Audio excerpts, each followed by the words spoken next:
ভারতকে আমরা লিখিতভাবে, আপনারা জানেন, লিখিতভাবে আমরা অনুরোধ করেছি যে শেখ হাসিনাকে রেস্ট্রেন করার জন্য, যাতে করে তিনি এই ধরনের বক্তব্য বিবৃতি না দেন যেটা বাংলাদেশের বিপক্ষে যাচ্ছে।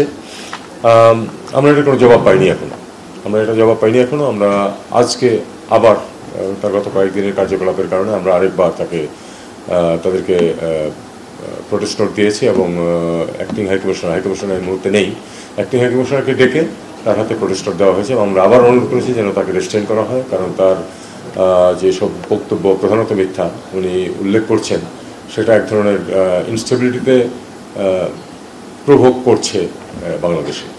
এই জন্য আমরা অনুরোধ করেছি যে এই প্র্যাকটিসটা বন্ধ করার জন্য তারা যেন ব্যবস্থা নেয়। এই ধরনের ঘটনা তো তখনও ঘটতে পারত, ঘটেনি কিন্তু অবস্থানটা হচ্ছে এরকম যে শেখ হাসিনা ভারতে থেকে যেসব বক্তৃতা বিবৃতি দিচ্ছেন সেটাকে ছাত্র জনতা ভালোভাবে নেয়নি এবং তিনি অবিরাম যেহেতু প্রভোগ করতে থেকেছেন, তারই ফলশ্রুতিতে এই ঘটনাটা ঘটছে বলে আমাদের বিশ্বাস। এবং যদি তিনি এই ধরনের ঘটনা থেকে বিরত থাকতেন তাহলে এরকম ঘটনা হয়তো ঘটত না।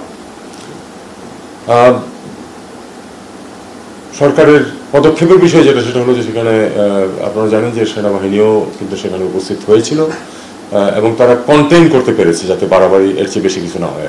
একেবারে তারা তো যখন শুরু হয়ে গেছে সেটাকে সম্পূর্ণ থামাতে পারেনি, কিন্তু এটা যাতে ছড়িয়ে না পড়ে বা আরও যাতে ক্ষতি না হয় সেটা তারা কন্টেইন করতে পেরেছে।